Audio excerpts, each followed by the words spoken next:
Justin Deering here, and so today is the Monday after the Oscars or whatever it was that Will Smith punched Chris Rock, um, and just promised to some close personal friends of mine, like real world friends, not internet friends. Not that I haven't made real not internet friends that I've not met in real life that they're cool or whatever. But anyway, um,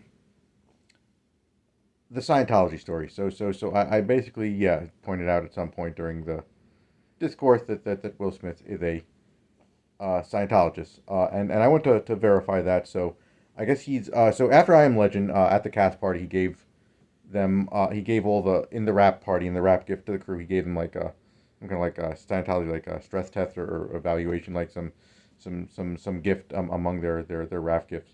He's given money. He runs like a Scientology like school. I think he always says like, I'm not really a Scientologist, but I like their ways or some whatever.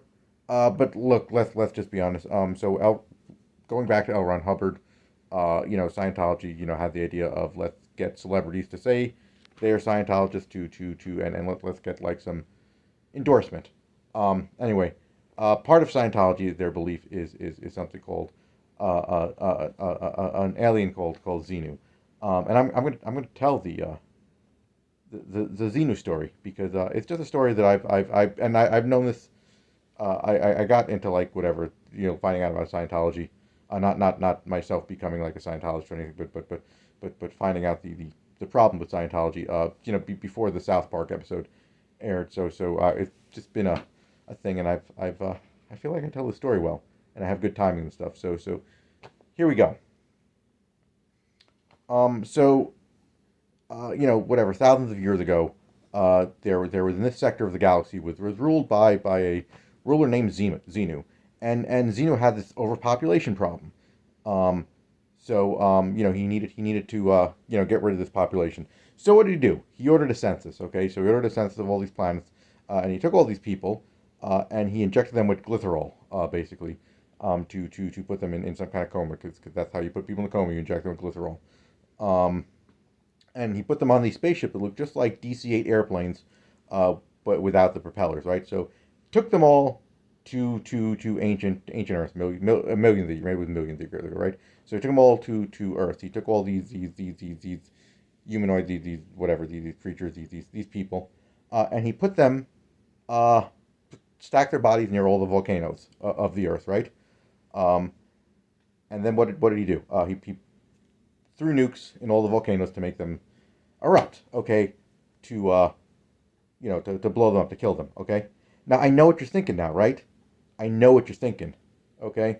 And Xenu was no dummy. He knew that once these people died, their souls would just float away and reincarnate back to the old population problem, right? So he's got to keep the souls trapped. How do you trap souls?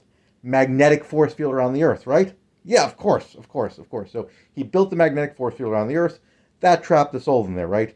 Okay, so he's got all these this magnetic force field around the Earth, and and all these souls are trapped there. Then he rounds them up. He put them in all these movies in these cinemas. Okay, showed them these movies about Jesus and Buddha and Muhammad and all that, right? So that's how where the religions come up. Okay, and then all these so their soul they're thetans. Okay, so that the Scientology word for soul thetans. Okay, they all end up floating around. Okay, and they all end up eventually like in clams, and clams eventually evolve into humans, right? Which is of course how like science that's how that was the progression of evolution, of course, right? So then so basically before science before you get to this level, this is called OT3. So operating thetan level 3 was where you learn all this Scientologist.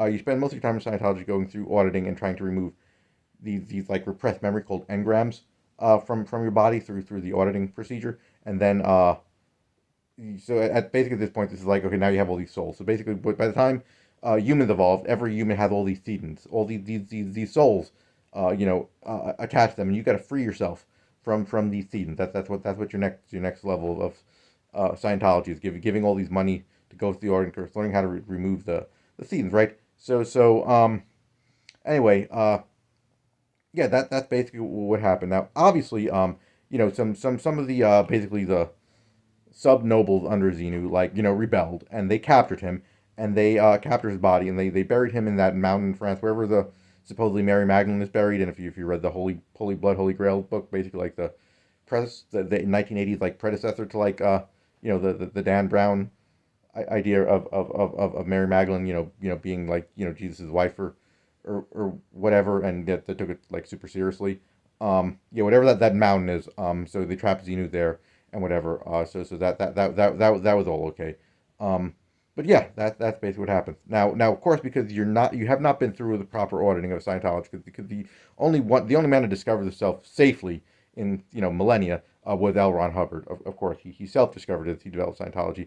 But if you do not go through the Scientology program of auditing and leveling yourself up and going through all this, and none of you did that, right? You're all going to die of pneumonia. I've just basically doomed you all to die of pneumonia, and I'm going to die of pneumonia too, because I figured this out without proper auditing and what have you. Anyway, thanks for watching. Have a great night.